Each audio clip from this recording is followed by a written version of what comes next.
Hey everybody, how's it going? I don't know why I keep making these videos, man. I don't think that they get anywhere, right? I mean, they're viewed by maybe 15 people, which I'm not in it for the views. I'm in it to expand the world a little bit for somebody who needs their world expanded. But I don't understand. Everybody seems so comfortable in delusion now.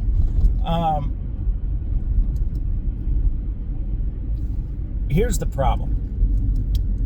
One facet of society keeps telling me that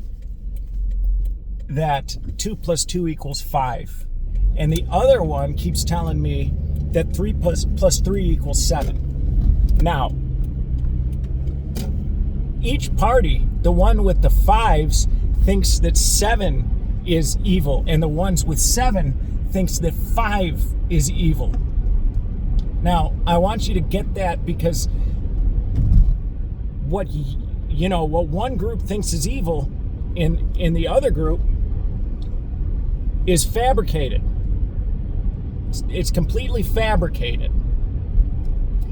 You have been sold a golem to hate, and there's no way out of this trap of slavery.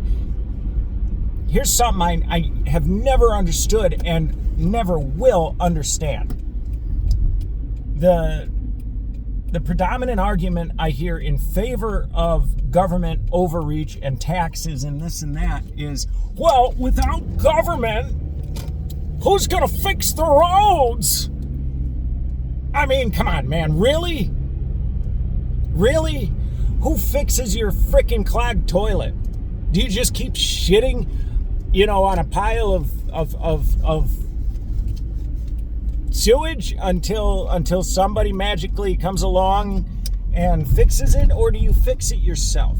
Because that's what happens when something breaks and no municipal entity comes to fix it, because that municipal entity doesn't exist. It gets fixed by those who have to suffer the use of it, right? And to that point, what part does government play in fixing the roads? Because what I see are laborers fixing the roads. I don't see government doing anything. All they do is gatekeep. All they do is say, you have to pay us to do that. What happens if I go out and fix a pothole? That would be fixing the roads, wouldn't it? Because what I can see right now are broken fucking roads. They're all broken. Yet if I go out and I try to fix them, I will incur the wrath of the state. Who knows what they'll inflict on me? Maybe even attempted terrorism, right? That's what they do. I remember one time when I was in high school, I had to take a summer school course because I didn't do homework. Homework is so that the retarded kids in class can have the repetition to memorize that which they're told. If you don't need that, if you understand the concepts, you don't need to do it when you get home. So I didn't. But because of that, I had to go to summer school. And in summer school, I had a pierced ear, and I decided, and it was getting inflamed, so I was a rebel. I was a rebel with and without a cause. So I took out my awesome Zippo, and I flicked it where I probably shouldn't have, and I disinfected my earring before putting it back in. 3 minutes later, I got cops surrounding me saying that I was trying to blow up the school. That's insanity. Sure, you can say, oh, well, you're not supposed to have a lighter in class. I know I wasn't supposed to have a lighter in class. That doesn't mean I was trying to blow up the fucking school, right? Those are not the same things. A couple of years ago, I was driving traveling down the same road that I'm on right now. Here, I'll show you. Doing the same thing I am now, although I was taking my kids to school instead of picking them up. And I wasn't wearing a seatbelt, and a state trooper came up beside me. And then he quickly pulled behind me and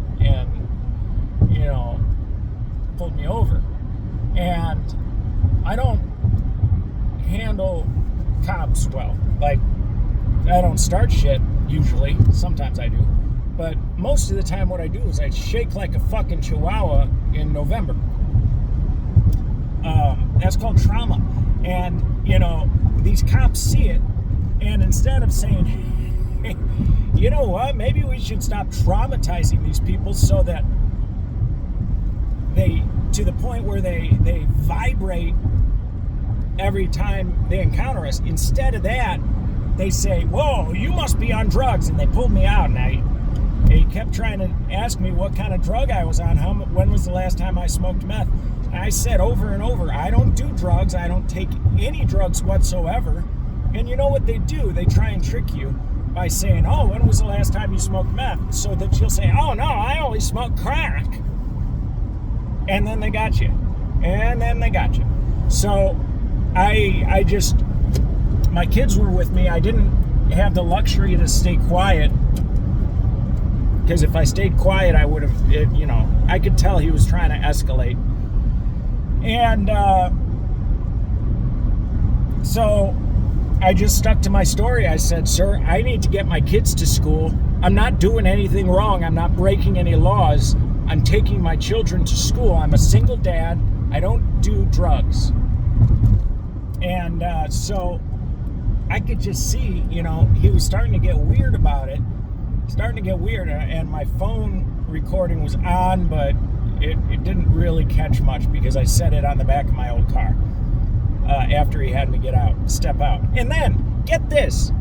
So, mind you, that the facade of the reason, or that's the wrong word, but his facade for pulling me over was that of public safety, right? Anytime you get pulled over on the highway, because you're allegedly a threat to the public safety or whatever.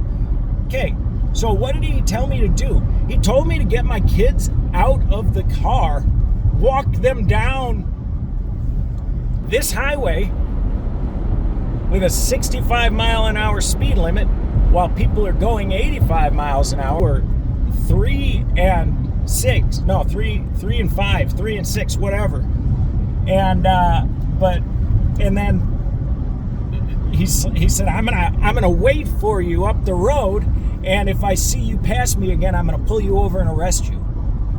So he put me sandwiched between risking my children's safety and risking my children's safety. So what did I do? I didn't do anything, because you know what happened? This other cop came up who was older. He was like 55 years old. And the first cop was really ready. He was asking me if he could search. And the older cop pulled him aside. And I don't know what he said to him, but it must have been, dude, you're fucking tyrant. Because the guy came back super pissed. Super duper pissed. And he said, get back in your car and wait for me. And so I did, and he comes up with a ticket, and he throws it at me. And that's when he told me, I'll be waiting for you. Get out of your car and walk. What a piece of shit, right? All for the name, all because of a seatbelt and a lack of a piece of plastic that doesn't even grant me special abilities, right? You don't automatically forget how to drive if you get your license suspended, do you? No, you don't. At least I don't. So, anyway, I did what I was forced to do, right? Under duress. I got my kids out of the car, and I put them out as far off of there's like woodland off to the side there. And so I walked down there until we got to the exit that was like 50 feet ahead of me. And we took the exit, and I was walking backwards so I could see everything. Cars coming, and I was walking in the road, and up ahead of me after the curve, I saw a cop car, and I'm like, oh wow, he really is waiting for me. So I stopped, and I didn't know what to do. And all of a sudden, I see his window go down, and he calls me over. Turns out it's not the cop that pulled me over. It was the older cop.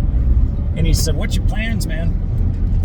I said, "I don't know. I don't know what to do. I can't afford to go to jail. It'll fuck my custody case up. I'm not doing anything innately wrong. I'm causing no victims. And I just need to get my kids to school." And this cop, man, you know what he said to me? He said, "I can't tell you what to do, but I can tell you that if I was in your shoes, I'd get the fuck back in my car and drive my kids to school." Verbatim, that's what he said. And you know what I did? I did just that.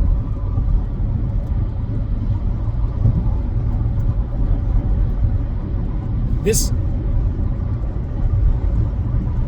authority that people have submitted themselves to does not exist. These are not authoritative people.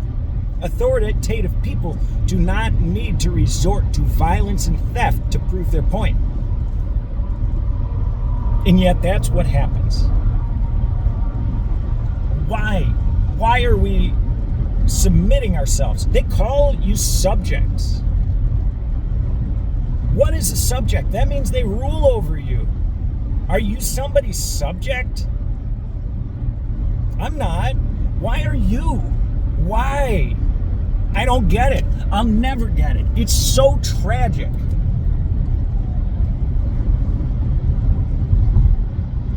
I don't know what if you have a spirituality or a religion, but do you really think whatever God you believe in would want you to submit your will to tyrants? I don't. I think that's repugnant. And tell me why I can drive a half hour and see, 15 minutes really, and see all of the open land that I could ever want. But I can't touch it, right? It belongs to the state, which belongs to the people. And the people don't like the homeless crisis in the cities because it makes them dirty or something, as though cities aren't dirty to begin with. Yet, if they build a shelter in the woods, somebody fucking comes along and tears it down. What is this insanity? I think people are finally starting to wake up to the fact that they're slaves, man. But really, you're not, because all this keeping you enslaved is not a fucking gun, man. They can't shoot you. They can't shoot all of us. You know, they show you stories on the news which put a virus in your mind. It puts a virus of fear and of lack and of hopelessness into your mind, when, honest to God, the richest I have ever been is sleeping under the stars with nothing but, a fire to keep me warm, nothing but what's around me to feed me.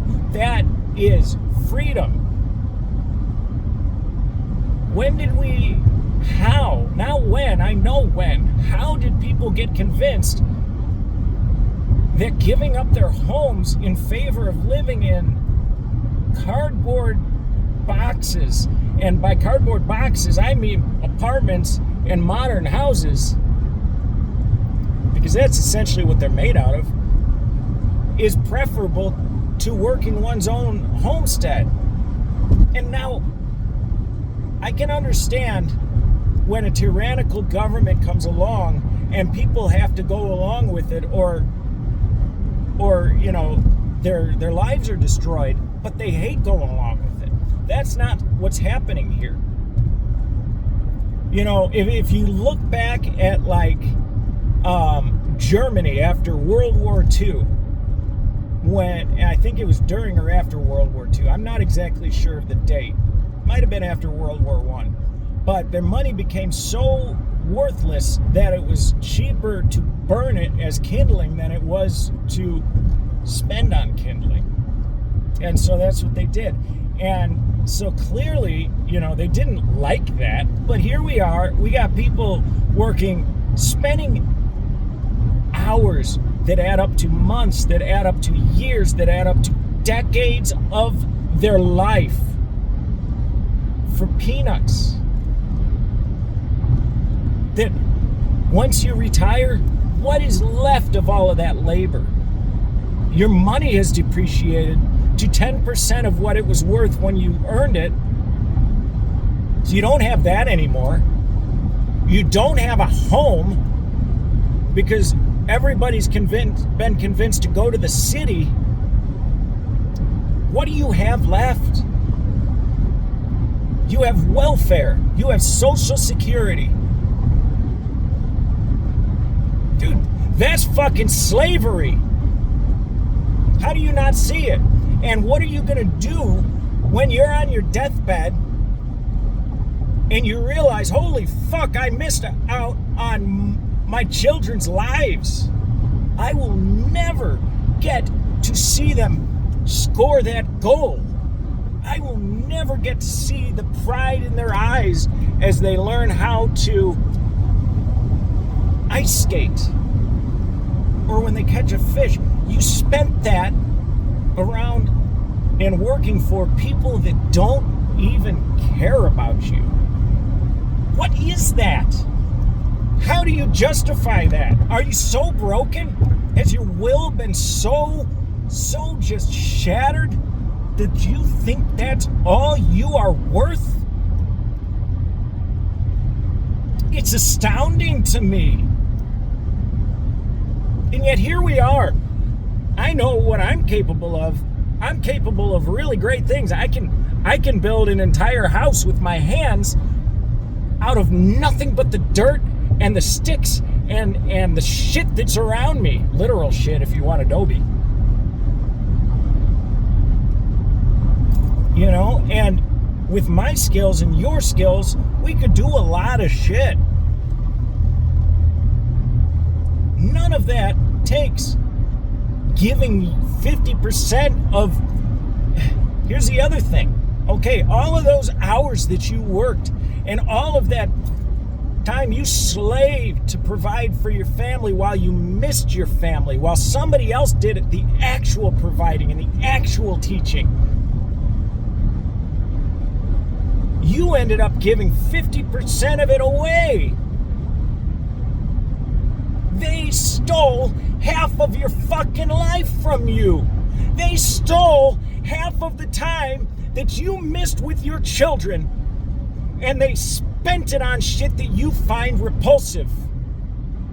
And yet you still file your taxes. Why?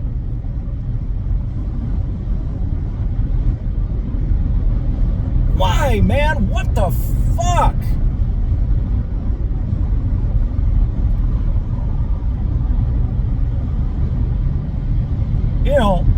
People will take a shitty status quo over even the idea of change.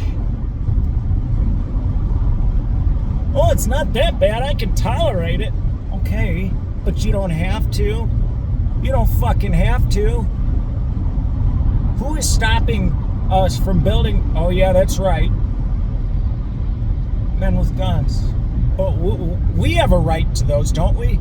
Oh, yeah, they kill you if you sell one that they don't approve of. And they kill your children, too, right? That's what happened at Waco, Ruby Ridge, and all of that.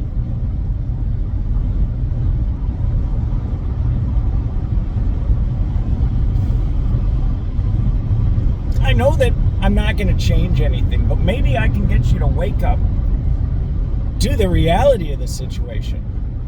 When you go to court, do you think you're part of what they're doing? You're not. So you got one side, your side, let's call it the defense,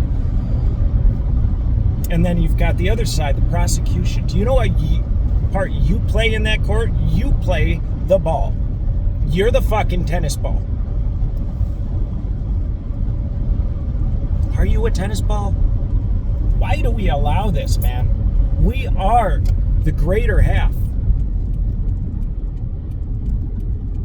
Greater half? What am I talking about? We are like 90%. But we've allowed fucking 1% to dictate what we're allowed to do. And it's 1% that would just as soon send your children off to die. And that's the other crazy thing.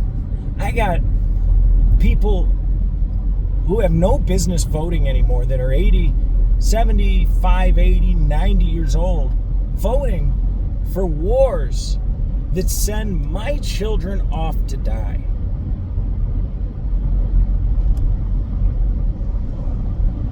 They're my parents. They vote for that. Here's a little unique information. So, just to switch up the subject, I'm adopted. And life is weird. So, my birth mom has a name that is slang for the lifestyle she lived. That's weird to me. I'm not going to go into it because I'd have to tell you her name, and I don't think I should do that to her. But I since Google's existed, every few years I've, done a little tippity-tappity-typity to try and find somebody that looks like me. I used to have a picture from 1986 of her from like 5 minutes after I was born. It's weird to see her smiling, but I'm not there, even though it was 5 minutes after I was born. How fucking crazy is that? But I looked her up and cross-referenced the city, and it's the town that I was born in. And I found my family. It was crazy because I've thought that a specific person is my birth mom, but I was not sure. And then I looked up other people in the area with that same last name, and I saw somebody that looks just like me. His beard has the same texture. He's bald. He's the same height. It's so weird. My parents are so tall, man. People that raised me, my mom and dad, they're so tall, and I'm not that tall. So it's weird. I should sit up taller because it makes my back hurt when I don't. It's that guitar hunch. But for the first time in my life, I got to see somebody that looks like me. An adult, I should say, because my son and daughter look like me quite a bit. And that was weird too, man. That was weird. This place is simulation. Have a good day.